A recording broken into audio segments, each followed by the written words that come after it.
लोमड़ी चोर को पकड़कर उसको पुलिस के हवाले कर देते हैं। पिंकी, दादाजी मुझे माफ कर दो। तू क्यों माफी मांग रहा है? तूने क्या किया? इसलिए क्योंकि मैं रॉकी को जंगल में छोड़ आया था। पर पिंकी बंदरिया और कुन्नू सियार भाई बहन हैं। वो गांव में अपने मम्मी पापा और दादा दादी के साथ रहते हैं। एक दिन स्कूल में आते समय पिंकी बंदरिया की नजर कीचड़ में सने एक कुत्ते पर गई। वो बहुत छोटा था और रो रहा था। पिंकी को उस पर तरस आ गया, इसलिए वो उसके पास गई और अपनी बोतल का बचा पानी उसने उस पर डाला और उसे अपनी गोद में उठा लिया। पिंकी छोड़ इसे, देखिए कितना गंदा है और कितनी बदबू आ रही है इसमें से। छी, छोड़ इसको। नहीं कुन्नू, मैं इसको नहीं छोड़ सकती। पता नहीं इसके माँ बाप कहाँ हैं और देखो तो बेचारा रो रहा है। मैं इसको अपने साथ लेकर चल रही हूँ, ठीक है ना? पिंकी उस कुत्ते को अपने साथ ले आती है और उसको खाना खिलाती है और उसे अपने पास लेटाकर टीवी भी दिखाती है। कुन्नू ये देख बहुत गुस्सा हो जाता है। पिंकी, उतार इसको,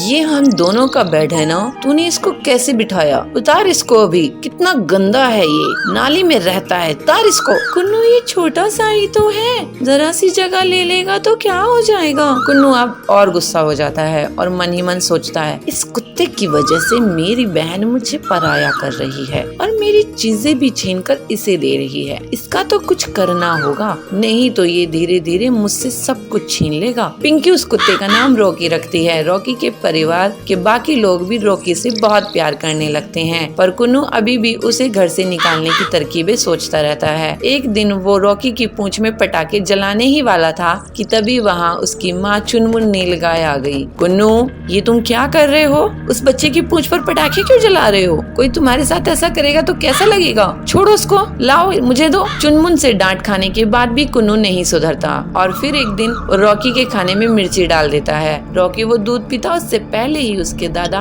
टुन्नू शेर वहाँ पहुँच गए। कुन्नू, ये दूध लाल क्यों है? क्या मिलाया है इसमें? कुन्नू घबरा जाता है। सच सच बोलो कुन्नू।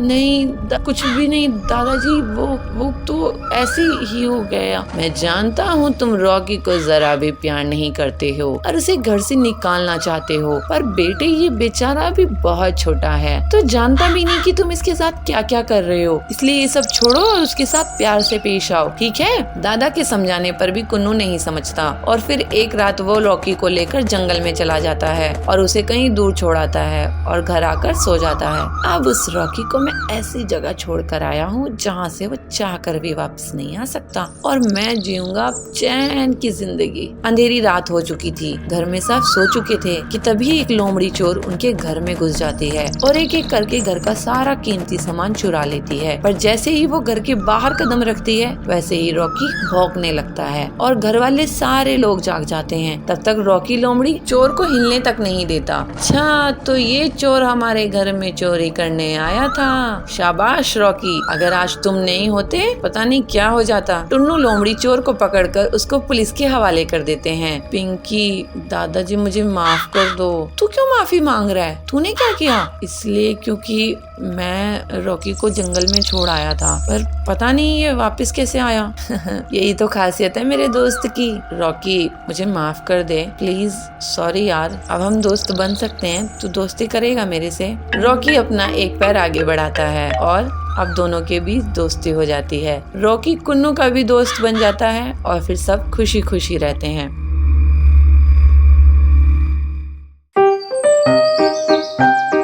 अमृता अपने माता पिता के साथ चिड़ियाघर की सैर करने जाती है। अमृता छोटी बच्ची थी और अपनी माँ की गोद में बैठ के सैर कर रही थी, इसीलिए चिड़ियाघर में उसके लिए टिकट नहीं लगता। उसकी मम्मी खुद के लिए और उनकी पापा के लिए टिकट लेने गई। भैया 2 टिकट देना। तो अमृता पूछती है, मम्मी मेरे लिए टिकट नहीं लोगे? तो मम्मी कहती है, अरे बच्चे तुम तो छोटे हो इसलिए तुम्हें कोई टिकट नहीं लगेगा। ऐसे कहते हुए तीनों चिड़ियाघर में जाते हैं। अमृता ने चिड़ियाघर में देखा कि अंदर एक तालाब है, उसमें ढेर सारे बतख और बगुला तैर रहे हैं। उसे बहुत अच्छा लगा तो अमृता बतख को पूछती है, अरे बतख मेरी सहेली बनोगी? मुझे भी पानी में तैरना बहुत अच्छा लगता है, क्या तुम मुझे सिखाओगी? तो उसको उत्तर में बतख क्वक क्वक क्वक क्वक क्वक क्वक करते हुए हंसता है। उसके बाद अमृता ने देखा कि एक बंदर बैठा है। वह छोटे छोटे बंदरों को खिला रहा है और उसके पीछे पीछे छोटे छोटे बंदर भाग रहे हैं। तो अमृता मम्मी को पूछती है, अरे माँ, मुझे खाना खिलाने के लिए आप मेरे पीछे भागते हो, मगर बंदर को देखो, माँ आगे भाग रही है और बाकी बंदर पीछे। ऐसे कहते हुए जोर से हंसती है और उसकी माँ भी उसकी खुशी देखे उसकी खुशी में शामिल होती है। हाँ हाँ बच्चू, तुम भी तो बंदर से कम हो क्या? तुम मेरी प्यारी सी छोटी बंदर हो, ऐसे बोलती है। अमृता मम्मी पापा के साथ आगे जाते जाते देखती है एक भालू। उसके बाद लंबी गर्दन वाली एक जिराफ को देखा और ढेर सारे शेर को भी देखा। शेर बहुत जोरों से गरज रहा था। छोटे छोटे बच्चे उसको देखकर डर रहे थे। अरे माँ, ये इतना क्यों गरज रहा है? मुझे भी डर लग रहा है। नहीं नहीं बेटे, ऐसे डरते नहीं हैं। शेर खामखा किसी के ऊपर हमला नहीं करेगा। अगर उसको भूख लगी है तो सिर्फ भूख मिटाने के लिए ही वो शिकार करता है। ये तो पिंजरे में है ना, तो डर किस बात की? तो अमृता बहुत खुश हुई और नजदीक से शेर को देख के तालियां बजाने लगी। फिर अमृता ने देखा एक हाथी का झुंड और उसके छोटे छोटे बच्चे भी वहाँ पर थे। वह आपस में खेल रहे थे और इस तमाशे को वहाँ के सारे बच्चे देखते हुए मंत्रमुग्ध हो गए थे। बड़ा हाथी छोटे छोटे हाथियों के बदन पे अपनी सूंड में पानी लेते हुए नहला रहा है और छोटे छोटे हाथी लाइन से अपनी माँ के पीछे आगे घूम रहे हैं। अमृत ये सब देख रही थी और उसे लगा अपनी माँ की गोद में बैठ के जो सैर कर रही है वो गलत है। जब वहाँ से बाहर निकले तो अमृत अपनी मम्मी की गोद में नहीं थी। अमृत ने चिड़ियाघर में ये भी देखा कि बहुत छोटे छोटे बच्चे वहाँ अपने पैरों पे चल रहे थे। कोई भी अपनी मम्मी पापा के गोद में बैठा हुआ नजर नहीं आया। अमृता भी अपनी मम्मी पापा के हाथ पकड़ के अपने छोटे छोटे पैरों से चलने लगी। असल में अमृता एक डरपोक और बहुत ही जिद्दी बच्ची थी। उसकी जिद को कम करने और डर को भगाने के लिए ही अमृत के मम्मी पापा उसे चिड़ियाघर ले आए थे। अमृता खुद अपनी प्रेरणा से बिना गोद में बैठे चलते हुए देख के उसकी मम्मी पापा को बहुत खुशी हुई। इतना ही नहीं, अमृता चिड़ियाघर में रेलगाड़ी में भी सैर किया और ऊंट की सवारी भी की। सदैव बच्चे अनुकरण से सीखते हैं। बच्चों के मन के विकास के लिए उन्हें दुनिया का रूप दिखाना जरूरी होता है। एक दिन पीलू भी उसकी दुकान में इसीलिए बैठ जाती है कि लोग बिना पैसे दिए फल ना ले जा पाए। एक दिन हरिया काका उनके यहाँ आता है। पीलू, तुम्हारी दुकान में ड्रैगन फ्रूट है क्या? हरिया काका, ये लीजिए ड्रैगन फ्रूट। ये बहुत ही स्वादिष्ट होता है लेकिन महंगा है। स्वादिष्ट तो होता है लेकिन फायदेमंद भी बहुत होता है। कोंडो गांव के जंगल में बबलू अपनी पत्नी पीलू के साथ रहता था। बबलू बहुत ही नेक दिल, ईमानदार कबूतर था, लेकिन वो जो भी काम करता था लोग उसका फायदा उठाकर उसे नुकसान पहुंचाते थे। बबलू एक बार किराना दुकान खोला तो गांव के लोग उसे उधार में चीजें खरीद लेते हैं और फिर उसको कभी भी पैसा वापस नहीं करते हैं। इस वजह से उसे दुकान बंद करनी पड़ गई। फिर बबलू ट्रैवल का बिजनेस शुरू किया, लेकिन गाँव वाले उसे लिफ्ट मांगते थे और मुफ्त में ही जगह जगह ट्रैवल कर लेते थे। अपने सीधेपन के कारण वो किसी से पैसे भी नहीं मांगता था। लोग उसकी बस में बारात लेकर भी जाने लगे। इस तरह से उसका ट्रैवल का काम भी ठप पड़ गया। ऐसे ही एक दिन बबलू परेशान बैठा था। तब पीलू उसके पास आके बोली, क्या हुआ जी, आप इस तरह से परेशान क्यों हैं? तुम तो जानती ही हो पीलू, मैं जो भी काम शुरू करता हूँ उसमें मेरा आज तक नुकसान ही होता आया है। मुझे तो यही समझ में नहीं आता कि मेरा इतना नुकसान क्यों होता है। आपको इसलिए नुकसान होता है क्योंकि आप बहुत सीधे साधे हो। इन गांव वालों ने आपके भोलेपन का बहुत फायदा उठाया है। आप उधार में चीजें देते गए, कोई और दुकानदार ऐसा नहीं करता है। अगर ऐसा ही चलता रहा तो हमारे पास खाने के लिए भी पैसे नहीं बचेंगे। तुम सही कह रही हो पीलू, मैं अब एक आखिर बार एक काम शुरू करने की सोच रहा हूँ, नहीं तो शहर जाकर कोई नौकरी ढूंढ लूंगा। नहीं जी, शहर नहीं जाएंगे, यही कुछ कुछ कर लेंगे। ठीक है, लेकिन एक आखिरी बार मैं कोशिश करता हूँ। कुछ दिनों बाद बबलू पीलू से कहता है, पीलू, मैं बाजार घूमकर देख रहा था कि कहाँ क्या मिलता है। मैंने पाया कि हमारे गांव में फलों की दुकान तो है ही नहीं। गांव वाले पड़ोस के गांव से फल खरीद कर लाते हैं, इसलिए मैं सोच रहा हूँ कि मैं फलों की एक दुकान लगा दूँ। ये तो सच में बहुत अच्छा आइडिया है, लेकिन इस बार आप किसी को उधार नहीं दोगे। नहीं, अब मैं अपनी आखिरी जमा पूंजी लगा रहा हूँ, इसको मैं बर्बाद होने नहीं दूंगा। फिर जल्द ही बबलू अपनी फलों की दुकान खोल लेता है, लेकिन बहुत से गांव वाले अभी भी उससे बिना पैसे दिए फल ले जाते थे। एक दिन पीलू भी उसकी दुकान में इसीलिए बैठ जाती है कि लोग बिना पैसे दिए फल ना ले जा पाए। एक दिन हरिया काका उनके यहाँ आता है। पीलू, तुम्हारी दुकान में ड्रैगन फ्रूट है क्या?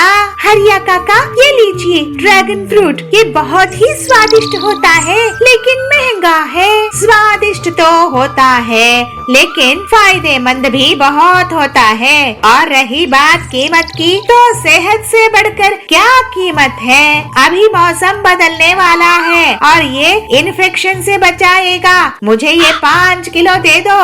हरिया के जाने के बाद, सुनिए जी, हरिया काका क्या कह के गए हैं कि इन्फेक्शन होने का डर है मौसम बदलने से।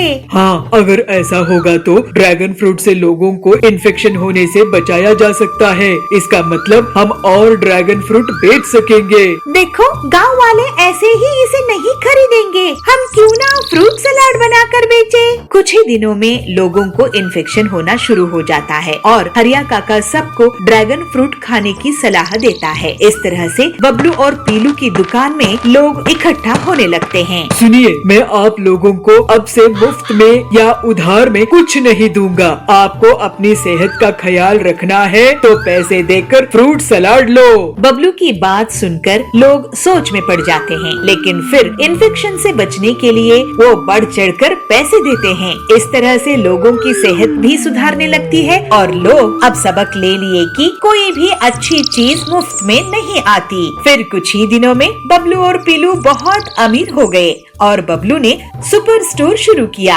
अब से गांव वाले उससे पैसे देकर ही सामान लेते थे। इस तरह सभी खुशी खुशी रहने लगे। चंबल नगर में गोलू नाम का एक बच्चा था। उसके घर में एक शरारती चूहा घुस गया। वह चूहा बहुत छोटा सा था, मगर बहुत शरारती था। घर भर दौड़ता। गोलू चूहे को देख लेता है और मम्मी को कहता है, माँ, घर में चूहा घुस आया है। अरे गोलू, मैंने तो कहीं नहीं देखा। आपको कहाँ नजर आया? मेरे रूम में दौड़ता हुआ मैंने देखा है माँ। तो माँ सोचती है ये तो बच्चा है, इसको तो शायद ख्याल आया होगा कि कोई चूहा दौड़ रहा है, तो उसकी बातों को नेग्लेक्ट कर देती है और अपने काम में लग जाती है। एक दिन वो चूहा गोलू की किताब कुतर देता है, कुछ कपड़े भी कुतर देते हैं। तब गोलू आके उस किताब और कपड़ों को माँ को दिखाता है। माँ, देखो ना, मेरे किताब और कपड़े दोनों को काट के कुतर दिया। तब माँ को लगता है कि गोलू सच बोल रहा है। माँ घर भर ढूंढती है, मगर चूहा नहीं मिलता। चतुर चूहा गोलू की बिस्तर के नीचे जाके छुप जाता है। अब चूहे की नजर पड़ी गोलू की माँ के खाने पे। गोलू की माँ जो खाना बनाती और बिना ढके रख देती, वह चूहा उसे भी चट कर जाता था। चूहा खा पीकर बड़ा हो गया। गोलू की मम्मी किचन में आती है और देखती है, अरे मैंने तो इसको ढका था, शायद लगता है मैं भूल गई, इसीलिए इस चूहे ने ना नाक में दम कर रखा है। ये पूरा खाना फेंकना पड़ेगा। तभी वहाँ पे गोलू पहुँचता है और कहता है, चूहा जब छोटा था तभी मैंने कहा था, लेकिन आप मेरी बात नहीं माने। सच है गोलू, मगर मैं भी तो ट्राई कर रही हूँ इस चूहे को बाहर निकालने की, हाथ में आता ही नहीं। पता नहीं घर कहाँ बनाया है। इनकी बातों को चुपचाप सुनते हुए चूहा हंसता है और अपना घर, जो कि गोलू की बिस्तर के नीचे है, वहाँ पे जाके फिर से छुप जाता है। एक दिन गोलू की मम्मी ने एक बोतल में शरबत बनाकर रखा। शरारती चूहे की नजर बोतल पर पड़ गई। चूहा कई तरकीबें लगाकर थक गया, मगर बोतल खोल नहीं पाया। मगर चूहे ने भी ठान लिया था कि शरबत पीना है। चूहा बोतल पर किसी भी तरह से ढक्कन को खोलने में सफल हो जाता है। अब उसमें मुंह घुसाने के लिए कोशिश करता है। बोतल का मुंह छोटा था, मुंह नहीं घुस पा रहा था। फिर चूहे को एक आइडिया आया।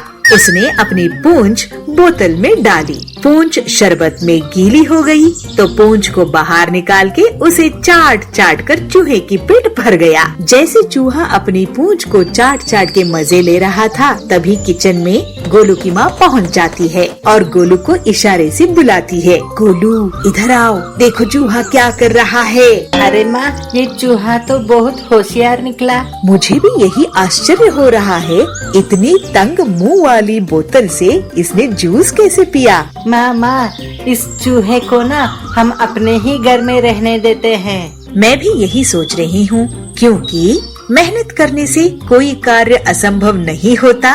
ये नैतिक शिक्षा इस चूहे ने मुझे दिखाया। तो फिर माँ, इसके लिए एक पिंजरा खरीदे। माँ और गोलू दोनों बाजार जाके चूहे के लिए एक सुंदर सा पिंजरा लेके आते हैं और उसको अपने घर में पालते हैं। मम्मी पापा हम कहीं जा रहे हैं क्या? मम्मी, हाँ बच्चों, तुम्हारी नानी का कॉल आया था। वो कह रही थी कि बच्चों की स्कूल की छुट्टी पड़ गई है तो उनके पास आ जाओ, इसलिए हम आज ही गांव के लिए निकल रहे हैं। सर्दियों का मौसम चल रहा था। पीहू, हिरन और चुन्नू बालू की स्कूल की भी छुट्टियां पड़ गई थी। वो दोनों दिन भर खेलते ही रहते थे। उनके साथ उनकी सोसाइटी के बच्चे भी खेलते रहते थे। एक दिन जब वो बाहर से खेलकर घर में आए तो उन्होंने देखा कि उनके मम्मी पापा कपड़ों को बैग में पैक कर रहे हैं। तो इस पर दोनों को उत्सुकता हुई, इसलिए दोनों ने एक साथ पूछा, मम्मी पापा हम कहीं जा रहे हैं क्या? मम्मी, हाँ बच्चों, तुम्हारी नानी का कॉल आया था। वो कह रही थी कि बच्चों की स्कूल की छुट्टी पड़ गई है तो उनके पास आ जाओ, इसलिए हम आज ही गाँव के लिए निकल रहे हैं। ये सुनते ही दोनों खुशी से झूम उठे। ये हम नानी के पास जाएंगे, बहुत मजा आएगा। दोनों ने जल्दी जल्दी से अपना अपना बैग पैक किया और ट्रेन को पकड़कर नानी के गांव आ गए। वो जैसे ही नानी के घर पहुंचते हैं वैसे ही नानी बाहर निकल कर आती है और पीहू और चुन्नू को गले से लगा लेती है। अरे मेरे बच्चों, आ जाओ आ जाओ। अरे कितने बड़े हो गए हो तुम तो। आ जाओ, चलो अंदर चलो, तुम्हारे मौसा मौसी मामा मामी इंतजार कर रहे हैं। चलो चलो। वो जैसे ही घर के अंदर आते हैं वैसे ही पीहू और चुन्नू के मामा मामी और मौसा मौसी उनकी खातिरदारी में लग जाते हैं। अरे मेरे बच्चों, कैसे हो तुम? पिछली बार आए थे तो कितने छोटे थे, अब देखो कितने बड़े हो गए हो। देख पीहू, तेरी मौसी तेरे लिए क्या लाई है। ये तो मेरी फेवरेट चॉकलेट है। थैंक यू मौसी। पीहू और चुन्नू को भी बहुत अच्छा लग रहा था। उन्होंने सबको नमस्ते की। कुछ देर बाद वो अपने खेत पर पहुँचते हैं जहाँ गन्ने की फसल लगी हुई थी। मामा जी, मुझे गन्ना खाना है, एक गन्ना दो ना। अरे क्यों नहीं मेरी लाडो रानी, रुको मैं अभी तोड़ कर देता हूँ। मामा 2 गन्ने तोड़कर पीहू और चुन्नू को देते हैं। दोनों बड़े ही मजे से गन्ने का लुत्फ उठाते हैं। उसके बाद वो सरसों का खेत भी देखते हैं। मौसी जी, ये सरसों के फूल तो बहुत सुंदर है, मैं एक फोटो खिंचा लूं? क्यों नहीं, जरूर आओ, मैं तुम्हारी फोटो खींच देती हूँ। मौसी दोनों की फोटो खींचती है। तभी वो देखते हैं कि पास ही के खेत में कुछ गायें और भैंसे घास चर रही हैं। ये नजारा उन्हें और लुभाता है और वो आगे बढ़कर उन्हें चारा देते हैं। खेत को घूमने के बाद वो दोनों घर आ जाते हैं। रात भी हो जाती है, ठंड अब और बढ़ने लगती है। नाना जी, यहाँ पर बहुत ठंड है, मुंबई में तो इतनी ठंड नहीं पड़ती, कुछ करो ना। क्योंकि बच्चों, वहाँ पर खेत खलियान और पेड़ पौधे इतने नहीं हैं जितने यहाँ हैं, इसलिए यहाँ ठंड भी ज्यादा पड़ती है। पर तुम चिंता मत करो, मैं अभी आग जला देता हूँ। नाना जी लकड़ियों को इकट्ठा कर उन्हें जला देते हैं। तभी लाइट भी चली जाती है। ओ, अब लाइट भी चली गई नानी जी, पूरे घर में तो अंधेरा छा गया है, अब क्या करेंगे? मैं अभी लालटेन जला देती हूँ। नानी लालटेन जलाकर ले आती है। उसके बाद पीहू और चुन्नू का सोने का समय आ जाता है, पर वो अपने मम्मी पापा के पास ना सोकर नाना नानी के पास सोते हैं। नानी जी, कहानी सुनाओ ना, मुझे ना आपकी कहानी सुननी है। वो जो हम पिछली बार आए थे तब आपने कहानी सुनाई थी ना, वो मुझे बहुत अच्छी लगी थी। प्लीज वही वाली कहानी सुनाओ ना। कौन सी वाली बेटी? मुझे याद नहीं है, तुम बताओ तो मैं सुना दूं। वही नानी, वही वो कौवे वाली, वो प्यासे कौवे वाली जो आपने सुनाई थी। ओहो, वो वाली कहानी सुननी है तुम्हें? अजी तुम ही सुना दो ना इन्हें। अरे तुम ही सुना दो भाग्यवान। नानी कहानी सुनाना शुरू करती है। दोनों नाना नानी के बीच लेटे हुए थे और कहानी का लुत्फ उठा रहे थे। कहानी सुनते सुनते दोनों गहरी नींद में चले जाते हैं और सो जाते हैं।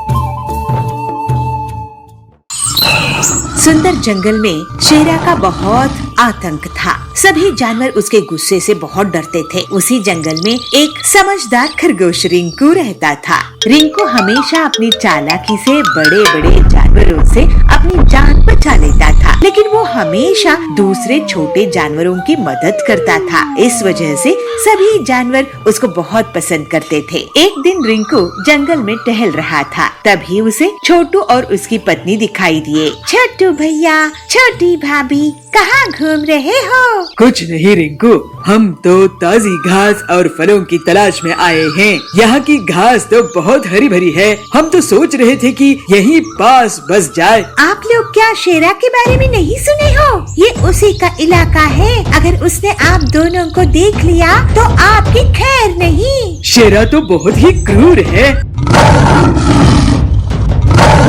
तभी वहाँ शेरा का दहाड़ने की आवाज आती है और सब डर जाते हैं। सुनिए जी, ये तो शेरा की दहाड़ है। अब क्या होगा? आप दोनों उस पेड़ के पीछे से भाग जाओ। और फिर दोनों पति पत्नी एक पेड़ के पीछे से भाग जाते हैं। रिंकू खरगोश, यहाँ पर 2 जानवर आए थे। मैं उनका शिकार करने आया हूँ। क्या तुमने उन्हें देखा है? जी शेरा जी, मैंने उन्हें उस रास्ते से जाते हुए देखा। रिंकू शेरा को दूसरी तरफ इशारा करके भेज देता है। छोटू और छोटी रिंकू के पास आते हैं। तुम्हारा शुक्रिया रिंकू भैया। अब आप दोनों यहाँ पर घास खाकर जल्दी से चले जाओ। इसके बाद दोनों पति पत्नी घास खाकर वहाँ से चले जाते हैं। दूसरे दिन वही दोनों उस घास के मैदान के पास एक तालाब में रिंकू को मिल जाते हैं। छोटू भैया, छोटी भाभी, आप दोनों के जाने के बाद शेरा फिर से आया था और मुझे धमका कर गया है कि अगर अगली बार उसको उसके शिकार का सही पता नहीं मिला तो वो मुझे ही खा जाएगा। आपने हमारी जान बचाने के लिए अपनी जान खतरे में डाली भैया, आपका बहुत धन्यवाद। दोनों पति पत्नी वहाँ से भाग जाते हैं। तो शेर वहाँ पे आकर कहता है, रिंकू, तू मुझे यहाँ और भी जानवरों की आवाजें आ रही थी। तू किससे बात कर रहा था? जरा बताना मुझे। मेरी धमकी याद है ना? अगर तू मुझे सच नहीं बताएगा तो आज तो मैं तुझे ही खा जाऊंगा। रिंकू बहुत डर जाता है। वो सोचने लगता है, शेरा बहुत ताकतवर है और इससे हर बार झूठ बोलने का एक ही मतलब है कि इसकी दावत बन जाना। अब मैं क्या करूं? मेरी भी जान खतरे में है। सच कहूंगा तो पति पत्नी मारे जाएंगे, झूठ बोला तो मैं मारा जाऊंगा। लेकिन आखिर हम सब कब तक इस शेरा से डर के रहेंगे? सोच क्या रहा है? जवाब दे। शेरा जी, मैं पानी से बात कर रहा था। आप भी बात करके देख लो। पानी से? पानी में क्या है? आप ही देख लो, उसमें शायद आपको शिकार करने के लिए कोई मिल जाए। शेरा पानी में झांक कर देखता है। मुझे तो कुछ नहीं दिख रहा है।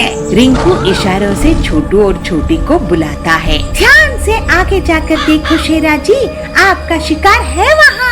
शेरा जैसे ही थोड़ा और आगे बढ़ता है, तभी उसे पीछे से रिंकू और छोटू छोटी धक्का दे देते हैं और उसको तालाब में गिरा देते हैं। मुझे बचाओ, मुझे तैरना नहीं आता है, मुझे बचाओ। शेरा डर के कारण चिल्लाने लगता है। उसकी आवाज सुनकर बहुत से जानवर आते हैं। शेरा, तुम सबको डराते हो।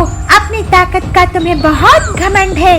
अगर तुम हम सबको तंग करना छोड़ोगे तभी तुम्हें बचाएंगे। इसको मत बचाओ रिंकू। नहीं छोटू भाई, पूरे जंगल के सामने ये मदद मांगकर साबित कर चुका है कि इसको भी डर लगता है। मैं वादा करता हूँ कि मैं तंग नहीं करूँगा। और फिर सबके सामने रिंकू रस्सी फेंककर शेरा को बचाता है। शेरा शर्मिंदा हो जाता है और फिर वो कभी भी अपनी ताकत का गलत इस्तेमाल नहीं करता है और पूरे जंगल में अब रिंकू की सूझबूझ की तारीफ होने लगती है। इसी तरह से रिंकू इतनी मुश्किल में भी अपनी हिम्मत और होशियारी से मुसीबत खत्म करने में कामयाब होता है। इंदिरा नगर में रानी नाम की एक छोटी बच्ची अपने परिवार के साथ रहती थी। एक दिन रानी की फैमिली मेले में जाने की तैयारी कर रही थी। रानी को मेला बहुत अच्छा लगता था और बहुत खुश भी थी। हम आज मेले में जाएंगे, बहुत सारी मिठाई खाएंगे, बलून फोड़ेंगे और बताशे लाएंगे। मेले में जाने से पहले रानी को उसकी माता और पिता बहुत सारी चीजें समझाते हैं, जैसे कि रानी बेटा, मेले में चलते वक्त हमारे हाथ पकड़ के ही चलना, हमें छोड़ के दूर कहीं ना जाना। पिताजी की बात को सुन के रानी, हाँ पिताजी, हम कहीं नहीं जाएंगे, आप ही के साथ रहेंगे, कहती है। और उसकी माँ कहती है, देखो रानी, कोई अगर कुछ भी देना, खाना नहीं, आपको जो चाहिए हमें बताओ, हम आपके लिए खरीदेंगे। तो माँ को भी रानी कहती है, हाँ माँ, जैसे आप कहो। तो ऐसे तैसे करके रानी और उनकी परिवार की यात्रा चल पड़ती है मेले की ओर। मेले में जाते वक्त सब लोग नाश्ता करने के लिए उतर जाते हैं। अरे जल्दी जल्दी नाश्ता खत्म कर लो, वरना मेले में जाने के लिए देरी होगी। रानी बेटा, आ जाओ, तुम भी खा लो, यहाँ वहाँ देखते पीछे ना रह जाना। सबकी बातों को रानी मुंडी हिलाती है, मगर रास्ते में आने जाने वाली गाड़ियों को देखते, उसमें बैठे लोगों को टाटा करते हुए और हड़बड़ी में रानी की पूरी फैमिली रानी की ख्याल न करते हुए चले जाते हैं। बीच रास्ते में खड़ी रानी को याद आता है कि अपना परिवार चला गया है, ना उसको घर का पता है और ना मेले का। घर का रास्ता नहीं मिलने के कारण रानी काफी देर से परेशान हो जाती है। रानी के घर वाले मेले में जाने की खुशी में गाते बजाते आगे निकल जाते हैं। उनके साथ मेले में जाने वाले और परिवार भी जुड़ जाते हैं और रानी अपने साथ नहीं है इसका ख्याल ही उन्हें नहीं आता है। घर की रास्ता ढूंढने में परेशान रानी, अरे चाचू, आपको इंदिरा नगर का रास्ता पता है?